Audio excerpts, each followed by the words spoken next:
Question number 46 on 31 मार्च 2023 ये ABC तीन partner हैं। इनका जो प्रॉफिट शेयरिंग रेशियो है वो इनकी कैपिटल का रेशियो, मतलब अपनी कैपिटल के रेशियो में ही ये प्रॉफिट और लॉस डिस्ट्रीब्यूट कर रहे हैं। जैसे यहाँ ABC की कैपिटल है 45,000, 30,000 एंड 15,000, तो इसका रेशियो बन रहा है 45, 30, 15, मतलब 3:1। यही इनका प्रॉफिट शेयरिंग रेशियो है। ये बैलेंस शीट दी है। यहाँ पर B रिटायर हो गया है 1 अप्रैल को, और ये एडजस्टमेंट हैं जिन पर की एग्रीमेंट हुआ है। सबसे पहले, out of the amount of insurance premium debited to P&L account 1,000 be carried forward as prepaid insurance.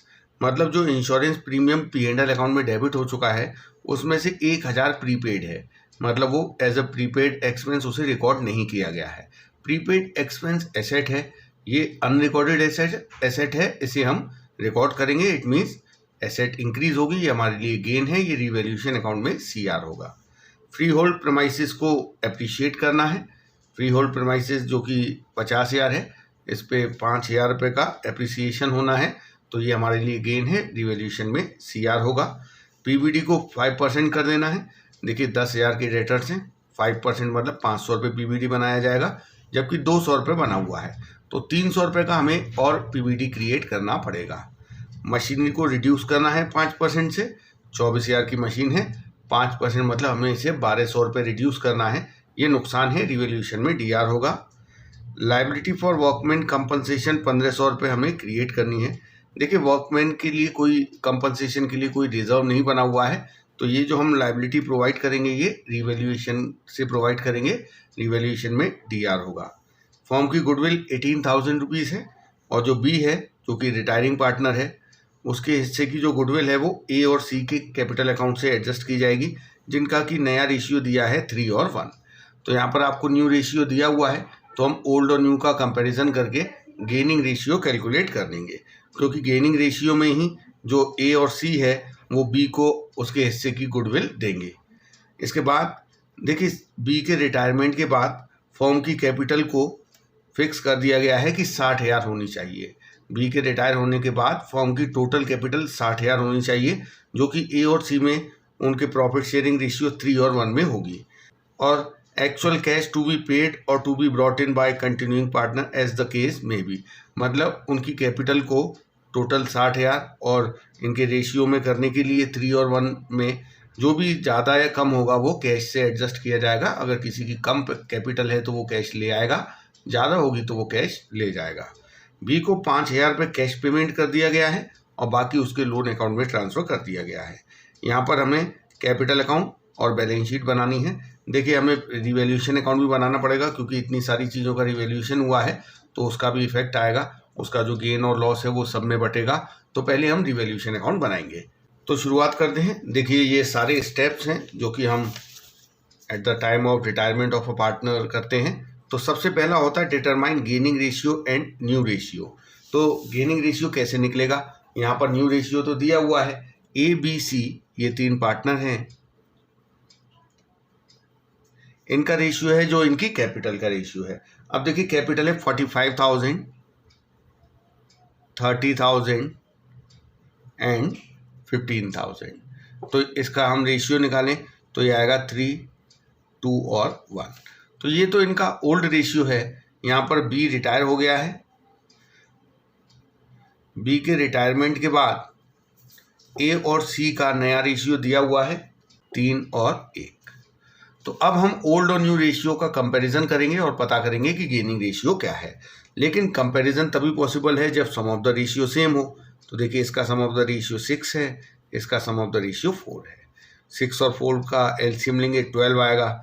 इसे 12 बनाने के लिए 2 और इसमें 3 का मल्टीप्लाई कर दीजिए। अब हम ओल्ड और न्यू रेशियो लिखेंगे और उसका कंपैरिजन करेंगे। देखिए ओल्ड रेशियो में 2 का मल्टीप्लाई होगा तो ये हो जाएगा 6, 4 एंड 2। न्यू में 3 का मल्टीप्लाई हो जाएगा तो ये हो जाएगा 9 एंड 3। तो यहाँ से देखिए 6 से 9 हो गया, इट मीन्स इसने कितना गेन किया है 3/12। ये 2 से 3 हो गया, इसका मतलब इसने 1/12 गेन किया है। तो यहाँ से हमें गेनिंग रेशियो दिखाई दे रहा है A और C का 3 और 1। तो हमें गेनिंग रेशियो मिल गया है। अब हम अगला स्टेप करेंगे जो कि है एडजस्टमेंट ऑफ गुडविल, जिसमें पहले हम एग्जिस्टिंग गुडविल को राइट ऑफ करते हैं। अब बैलेंस शीट में एग्जिस्टिंग गुडविल नहीं दी है तो इसकी कोई एंट्री नहीं होगी। इसके बाद जो रिटायरिंग पार्टनर है उसके हिस्से की गुडविल उसे दी जाती है। तो पूरी फॉर्म की गुडविल बताई गई है क्वेश्चन में 18,000 रुपये, और इस जो 18,000 रुपये फॉर्म की गुडविल है इसमें से जो रिटायरिंग पार्टनर है बी का हिस्सा कितना होगा। देखिए पूरी फॉर्म की गुडविल है 18,000। अब बी कितने पार्ट का हिस्सेदार है 2/6 का, तो बी के हिस्से की गुडविल हो गई 6,000 रुपये। अब ये 6,000 रुपये गुडविल इसे कौन देगा, ए और सी। किस रेशियो में, गेनिंग रेशियो, जो कि हमने निकाला है 3 और 1। तो 3 और 1 के रेशियो में ए और सी के कैपिटल अकाउंट में डीआर करेंगे। तो एंट्री क्या होती है इसकी, S capital account DR, gaining partners की कैपिटल अकाउंट को डीआर किया जाता है। तो ए और सी गेनिंग पार्टनर है और बी रिटायरिंग पार्टनर है, तो उसके कैपिटल अकाउंट में सीआर करते हैं। तो जो 6,000 गुडविल है बी के हिस्से की वो 3 और 1 के रेशियो में ए और सी के द्वारा दी जाएगी। तो 6,000 रुपये को जब हम 3 और 1 के रेशियो में बांटेंगे तो ये आएगा 4,500 और 1,500। अब देखिए यहाँ से बी के कैपिटल अकाउंट में सीआर करेंगे और ए और सी के कैपिटल अकाउंट में डीआर करेंगे। 2 बीस कैपिटल के नाम से ए और सी के कैपिटल अकाउंट में डीआर हो जाएगा, और by S capital by C's capital के नाम से बी के कैपिटल अकाउंट में सीआर हो जाएगा। तो ये देखिए हमारा सेकंड स्टेप कंप्लीट हो गया है। इसके बाद थर्ड स्टेप होता है रिजर्व, P&L और डेफर्ड एक्सपेंस का एडजस्टमेंट करना। तो देखिए कौन से रिजर्व, P&L या डेफर्ड एक्सपेंस दिए हैं वो हम देखते हैं।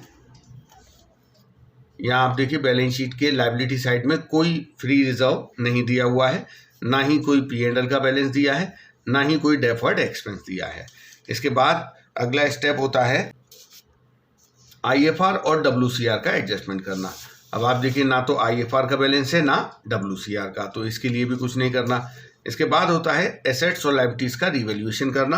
अब हम स्टेप वाइज देखते जाएंगे कौन सी एसेट्स और लायबिलिटीज़ का रिवैल्यूएशन हुआ है और उसकी एंट्रीज करते जाएंगे, सीधे रिवैल्यूएशन अकाउंट में पोस्टिंग देते जाएंगे।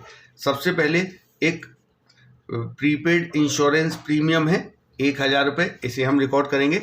देखिए प्रीपेड इंश्योरेंस ये एक अनरिकॉर्डेड एसेट है, इसे हम रिकॉर्ड करेंगे तो ये रिवैल्यूएशन में सीआर होगा बाय प्रीपेड इंश्योरेंस, क्योंकि ये हमारे लिए फ़ायदा है। एक अनरिकॉर्डेड एसेट है जिसको हम रिकॉर्ड कर रहे हैं 1,000 रुपये।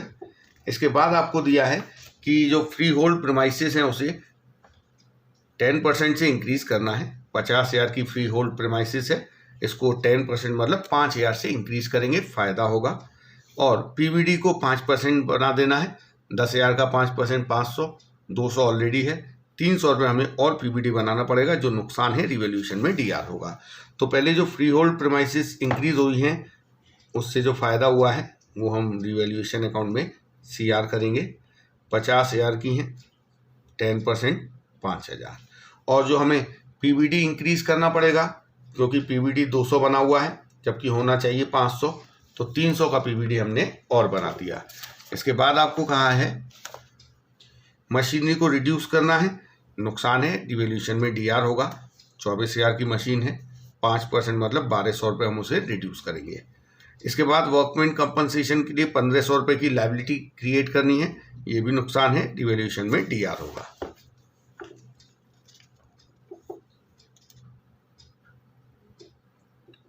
मशीनरी को रिड्यूस करेंगे 24,000 का 5%। इसके बाद जो वर्कमैन कंपनसेशन के क्लेम की लायबिलिटी है वो क्रिएट करेंगे, 1,500 का नुकसान।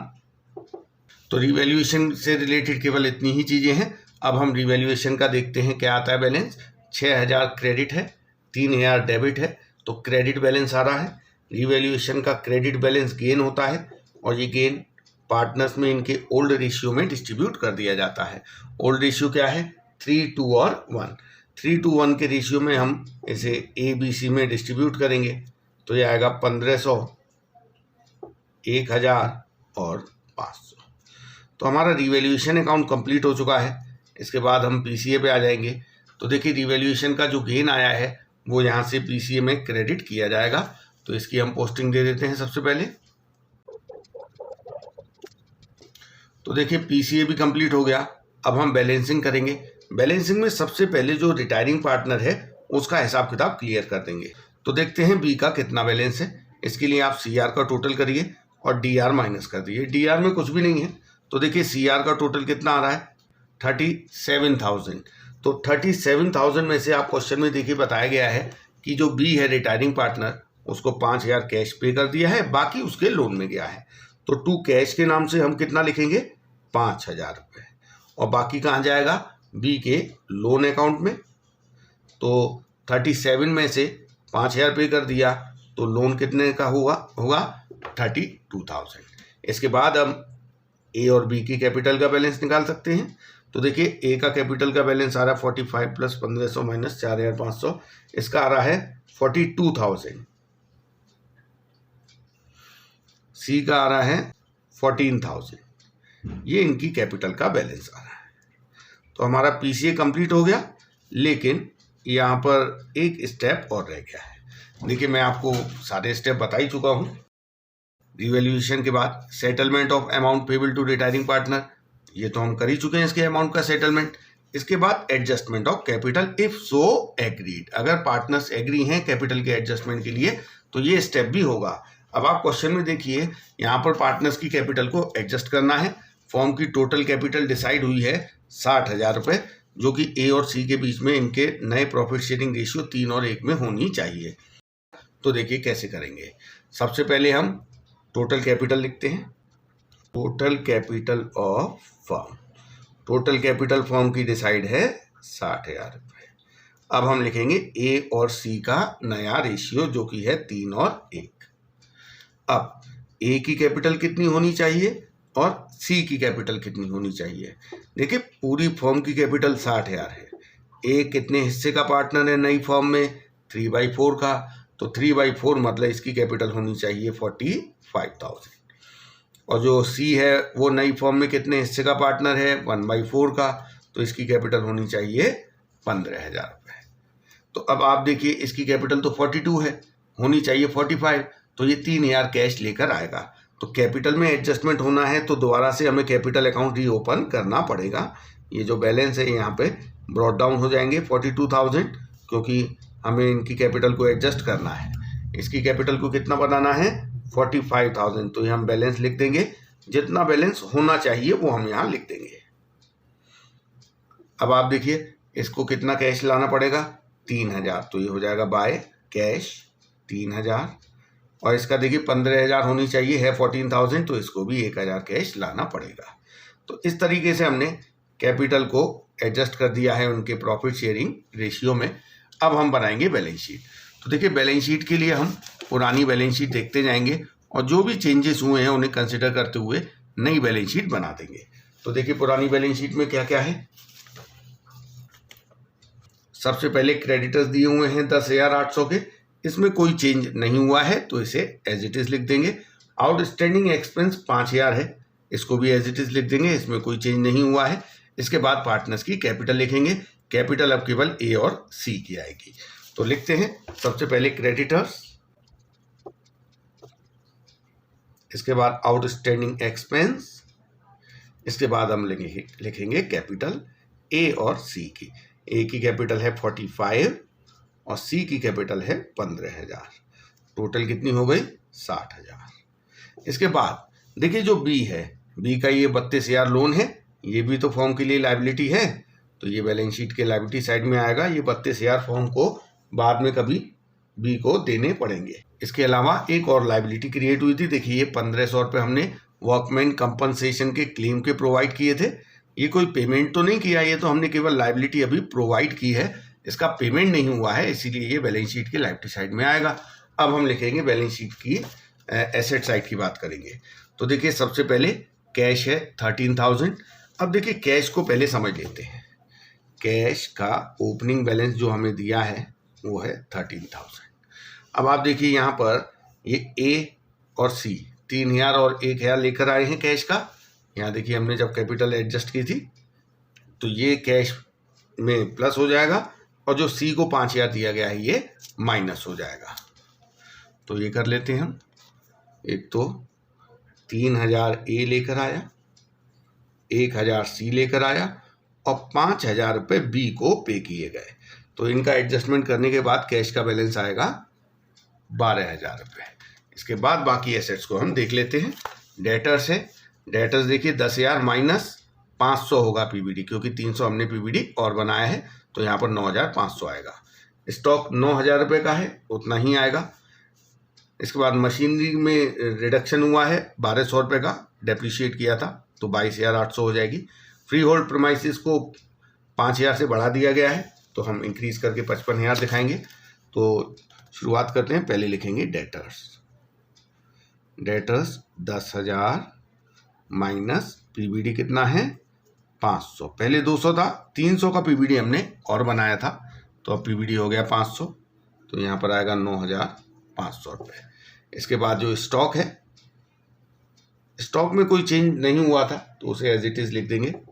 इसके बाद मशीन, देखिए मशीन 24000 की है, लेकिन यहाँ आप देखिए हमने मशीन को 1200 से डेप्रिशिएट किया है तो अब वो 22800 रुपये की आएगी। फ्री होल्ड प्रीमाइसेस, प्रीमाइसेस मतलब ये वही बिल्डिंग है बिजनेस की, 50000 की थी, 5000 से हमने इंक्रीज किया था, अब हम इसे 55000 दिखाएंगे। इसके अलावा देखिए ये एक प्रीपेड इंश्योरेंस जो कि अनरिकॉर्डेड एसेट थी, अब हम इसे बैलेंस शीट के एसेट साइड में दिखाएंगे 1000। अब हम बैलेंस शीट का टोटल करेंगे तो देखिए टोटल आ रहा है बैलेंस शीट का 1,09,300। तो ये हो गया हमारा क्वेश्चन नंबर 46। अब हम करेंगे question number 47। X Y Z partnership में है, इनका जो प्रॉफिट शेयरिंग रेशियो वो इनकी कैपिटल का रेशियो है। जैसे यहाँ देखिए कैपिटल का रेशियो है 90,000, 60,000, 30,000, मतलब 3, 2, 1, ये इनकी कैपिटल का रेशियो, यही इनका प्रॉफिट शेयरिंग रेशियो है। यहाँ पर बैलेंस शीट दी है, इसके बाद बताया है कि इस डेट को वाई रिटायर हो गया है, फॉलोइंग एडजस्टमेंट वर एग्रीड अपॉन। देखिए पीबीडी हमें इंक्रीज करना है, 10% बना देना है डेटर्स का। अभी देखिए डेटर्स 21,000 के हैं तो 10% 2100 पीबीडी होना चाहिए। 1400 है, इसका मतलब 700 रुपये का पीबीडी हमें और क्रिएट करना पड़ेगा। गुडविल फर्म की वैल्यू हुई है 36,000 और जो रिटायरिंग पार्टनर है वाई, उसके हिस्से की गुडविल एक्स और जेड के कैपिटल अकाउंट से एडजस्ट होगी, जिनका कि नया रेशियो 3 और 1 है। तो यहाँ पे नया रेशियो भी दिया हुआ है तो कंपैरिजन करके हमें गेनिंग रेशियो निकालना होगा। Included in the value of sundry creditors 2500 for an outstanding legal claim which were not arise. तो एक 2500 रुपये के क्रेडिटर्स हैं जिनका कि क्लेम अराइज नहीं होगा, इसका मतलब अब ये पेएबल नहीं है। ये हमारे लिए फ़ायदा है, क्रेडिटर्स हमारे कम हो जाएंगे, रिवैल्यूएशन में सीआर किया जाएगा। X and Z also decided that the capital of the new firm will be 1,20,000 in their new profit sharing ratio. Actual cash to be brought in और to be paid off as the case may be. मतलब X और Z ने ये decide किया है कि Y के जाने के बाद फर्म की टोटल कैपिटल 1,20,000 होगी, जो कि एक्स और जेड में इनके नए प्रॉफिट शेयरिंग रेशियो में की जाएगी, और जो भी कम होगा या ज़्यादा होगा वो कैश से एडजस्ट किया जाएगा। मतलब ज़्यादा कैपिटल है तो वो विड्रॉ कर लेगा पार्टनर, कम है तो वो ले आएगा। वाई को 9,000 रुपये इमीडिएटली पे किया जाएगा और बाकी उसके लोन अकाउंट में ट्रांसफ़र किया जाएगा। Revaluation account, partners capital account और बैलेंस शीट बनानी है।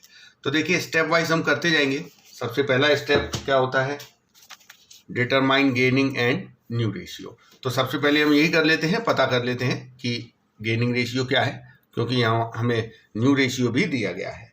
तो एक्स वाई जेड 3 पार्टनर हैं, इनका जो रेशियो है वो इनकी कैपिटल का रेशियो है। कैपिटल देख लीजिए कितनी है, 90,000, 60,000 एंड 30,000। तो ये इनकी कैपिटल है, इसका रेशियो हम निकालेंगे तो आएगा 3, 2, 1, ये इनका रेशियो है। यहाँ वाई रिटायर हो गया है, वाई के रिटायर होने के बाद एक्स और जेड का नया रेशियो डिसाइड हुआ है 3 और 1। तो जब 3 और 1 है इनका नया रेशियो, आप देखिए पुराने में क्या था इनका 3 और 1। तो जब ओल्ड रेशियो और न्यू रेशियो 1 होता है तो गेनिंग रेशियो भी फिर वही होता है। तो गेनिंग रेशियो भी 3 और 1 ही आएगा, लेकिन फिर भी हम एक बार चाहें तो चेक कर सकते हैं।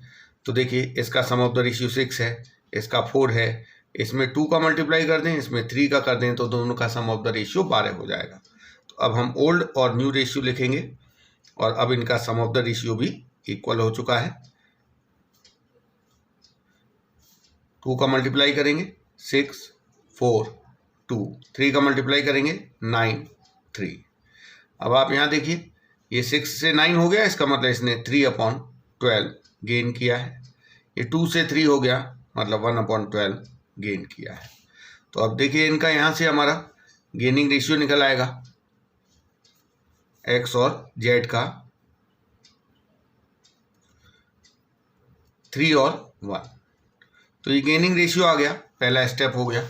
दूसरे स्टेप में हमें क्या करना होता है, दूसरे स्टेप में हम करते हैं एडजस्टमेंट ऑफ गुडविल, जिसमें हम पहले एग्जिस्टिंग गुडविल को राइट ऑफ करते हैं। बैलेंस शीट के एसेट साइड में गुडविल नहीं दिखाई दे रही है, इसका मतलब एग्जिस्टिंग गुडविल नहीं है। इसके बाद रिटायरिंग पार्टनर के हिस्से की गुडविल उसे दी जाती है। तो रिटायरिंग पार्टनर के हिस्से की गुडविल उतनी ही दी जाएगी जितने हिस्से का वो पार्टनर है। फर्म की गुडविल है टोटल 36,000, इसमें जो वाई रिटायरिंग पार्टनर है उसको उसके हिस्से की दी जाएगी। देखिए फर्म की गुडविल है 36,000, वाई कितने हिस्से का पार्टनर है 2/6 का, तो 36,000 में से 2/6 उसे दिया जाएगा, मतलब 12,000। ये 12,000 उसे कौन देगा, जिन्होंने वाई के हिस्से को एक्वायर किया है। वाई के हिस्से को एक्स और जेड ने एक्वायर किया है, और किस रेशियो में, इनका गेनिंग रेशियो है 3 और 1। तो एक्स और जेड के कैपिटल अकाउंट में डीआर करेंगे और वाई के कैपिटल अकाउंट में सीआर करेंगे। तो कितना सीआर करेंगे 12,000, किस रेशियो में 3 और 1। तो 9,000 इसके में डीआर होगा और 3,000 इसके में। तो ये गुडविल का एडजस्टमेंट हो गया। अब हम इसको इनके कैपिटल अकाउंट में पोस्ट कर देंगे। तो देखिए एक्स और जेड के कैपिटल अकाउंट में डीआर करेंगे, 9,000 एक्स के कैपिटल अकाउंट में डीआर हो रहा है, 3,000 जेड के कैपिटल अकाउंट में डीआर हो रहा है। किस नाम से करेंगे, टू वाइस कैपिटल के नाम से। और वाई के कैपिटल अकाउंट में सीआर करेंगे बाय एक्सिस कैपिटल बाय जेड्स कैपिटल, 9,000 और 3,000। तो ये हमारा सेकंड स्टेप कंप्लीट हो गया। इसके बाद तीसरा स्टेप होता है adjustment of reserve P&L and deferred expense. तो देखिए कौन से रिजर्व P&L डेफर्ड एक्सपेंस दिए हुए हैं। एक जनरल रिजर्व दिया हुआ है, फ्री रिजर्व। देखिए वर्कमैन कंपनसेशन रिजर्व ये स्पेसिफिक रिजर्व है, इसका एडजस्टमेंट हम चौथे वाले स्टेप में करते हैं। जनरल रिजर्व है, इसे हम पार्टनर्स में डिस्ट्रीब्यूट कर देंगे इनके ओल्ड रेशियो में। पार्टनर्स कैपिटल अकाउंट में सीआर हो जाएगा, 6,000 रुपये का है। तीनों में हम 3-2-1 के रेशियो में डिस्ट्रीब्यूट करेंगे, 3,000 2,000 और 1,000। इसके बाद अगला स्टेप होता है IFR एंड WCR का एडजस्टमेंट करना है। तो देख लेते हैं IFR दिया है कि नहीं। IFR तो नहीं दिया है, लेकिन WCR है 9,000 रुपये।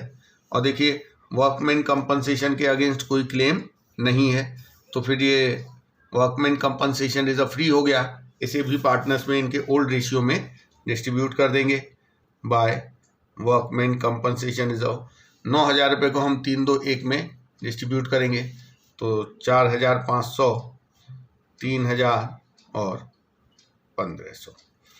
तो ये हमारा चौथा स्टेप भी कंप्लीट हो गया। पांचवें स्टेप में हमें क्या करना होता है, एसेट्स और लाइबिलिटीज़ का रिवैल्यूएशन। तो उसके लिए हम क्वेश्चन पढ़ते जाएंगे। जिन जिन एसेट्स और लाइबिलिटीज़ के रिवैल्यूएशन की इन्फॉर्मेशन है उसे हम डायरेक्टली रिवैल्यूएशन अकाउंट में करते जाएंगे। तो सबसे पहले आपको दिया है पीबीडी को 10% कर देना है।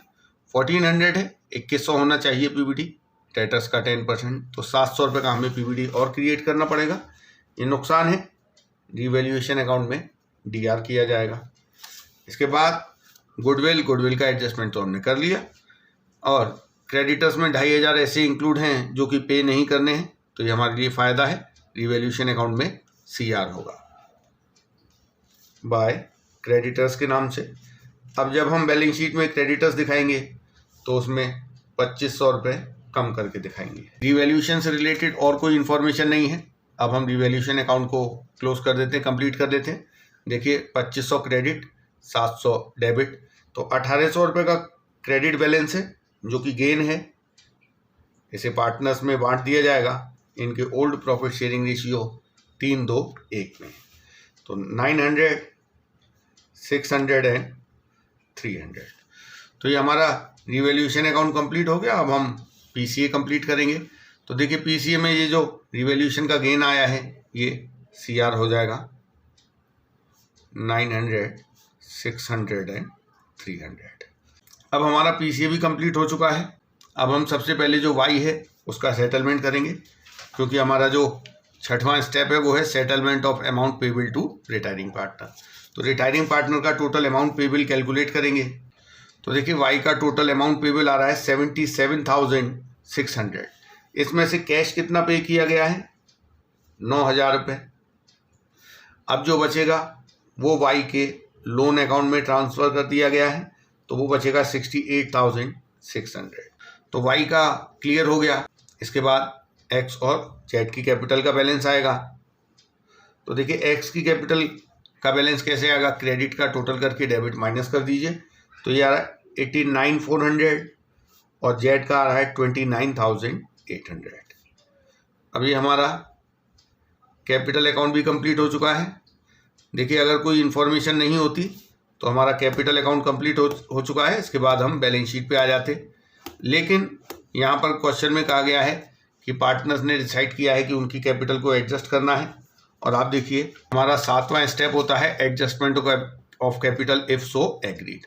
तो यहाँ पे कैपिटल के एडजस्टमेंट के लिए पार्टनर्स एग्री हैं, तो कैपिटल को एडजस्ट करना है। कैपिटल को एडजस्ट करने के लिए हमारे पास दो इन्फॉर्मेशन होनी चाहिए, एक तो total capital of new firm और न्यू रेशियो। तो यहाँ पर देखिए total capital of new firm question में दी हुई है 1,20,000 और ए और सी का एक्स और जेड का नया रेशियो भी हमें पता है 3 और 1। तो एक्स और जेड में ये कैपिटल इनके प्रॉफिट शेयरिंग रेशियो में होनी चाहिए। तो एक्स की कैपिटल कितनी होगी और जेड की कितनी होगी? तो देखिए 1,20,000 इंटू एक्स कितने हिस्से का पार्टनर है? 3/4 का। तो इसकी कैपिटल होनी चाहिए 90,000 और जेड कितने हिस्से का पार्टनर है? 1/4 का। तो इसकी कैपिटल होनी चाहिए 30,000। तो अब इनकी कैपिटल तो नहीं है इतनी 90,000 और 30,000। तो अब हम देखेंगे कि कौन कितना कैश लेकर आएगा या लेकर जाएगा। इसके लिए पहले हम कैपिटल अकाउंट को दोबारा से रीओपन कर देंगे। जो आफ्टर ऑल एडजस्टमेंट इनकी कैपिटल आई है उसे यहाँ ब्रॉट डाउन कर देंगे और जो एडजस्टेड कैपिटल होनी चाहिए, जो इनकी नई फॉर्म में कैपिटल होनी चाहिए, वो हम यहाँ पर लिख देंगे। इसकी होनी चाहिए 90,000, इसकी होनी चाहिए 30,000। अब दोनों की ही कैपिटल कम पड़ रही है क्योंकि एक्स की कैपिटल है 89,400 जबकि होनी चाहिए 90,000। 600 रुपये कम है, ये कैश लेकर आएगा 600 रुपये। इसकी कैपिटल होनी चाहिए 30,000 है 29,800। 200 रुपये कम है, ये भी 200 रुपये ले आएगा। तो ये हमारा पीसीए कंप्लीट हो गया। अब हम बैलेंस शीट बनाएंगे।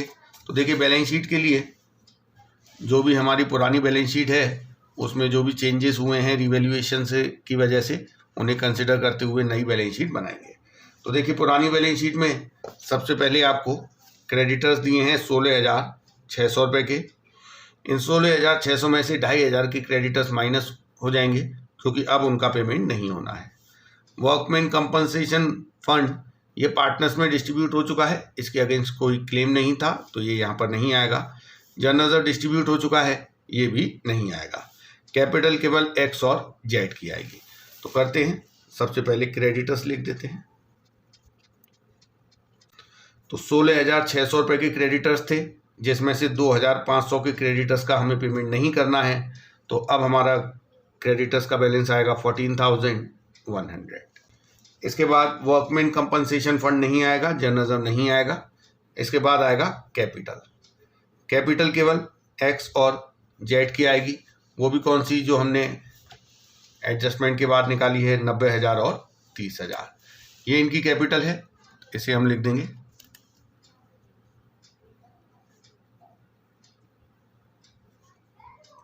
टोटल 1,20,000। इसके अलावा जो रिटायरिंग पार्टनर है उसका जो लोन का अमाउंट है वो फर्म के लिए लायबिलिटी है। देखिए 68,600 वाई का लोन है। इसके बाद अब हम एसेट साइड में आ जाएंगे। सबसे पहले कैश की बात करते हैं। कैश का बैलेंस 15,000 है, लेकिन कैश में ट्रांजेक्शन हुए हैं। क्या क्या ट्रांजेक्शन हुए हैं देख लीजिए। कैश 15,000 बैलेंस है। यहाँ देखिए, यहाँ पर जो रिटायरिंग पार्टनर है उसको 9,000 रुपये दे दिए गए, तो ये कैश में से माइनस हो जाएंगे। और ये जो एक्स और जेड हैं, इन्होंने अपनी कैपिटल को अपने प्रॉफिट शेयरिंग रेशियो में करने के लिए और फर्म की टोटल कैपिटल को 1,20,000 बनाने के लिए ये कैश लाए थे 600 और 200 रुपये। ये कैश में ऐड हो जाएगा, क्योंकि कैश आ रहा है तो ऑब्वियसली कैश बैलेंस बढ़ेगा। प्लस 600 प्लस 200, और कहीं कोई कैश का इनफ्लो या आउटफ्लो नहीं हुआ है, तो कैश में अब बैलेंस निकलेगा 6,800 रुपये का। इसके बाद अब हम देखते हैं डेटर्स 21,000 की, पीबीडी 1,400 है, लेकिन 700 का पीबीडी देखिए हमने और बनाया था, तो अब 2,100 पीबीडी माइनस होगा डेटर्स में से। 18,900 बैलेंस दिखाएंगे यहाँ पर। इसके बाद स्टॉक दिया है, स्टॉक में कोई चेंज नहीं आया है, एज इट इज़ लिखेंगे। मशीनरी दिया है, मशीनरी में कोई चेंज नहीं आया है, एज इट इज़ लिखेंगे। बिल्डिंग में भी कोई चेंज नहीं आया है। Stock 19,000, machinery 58,000,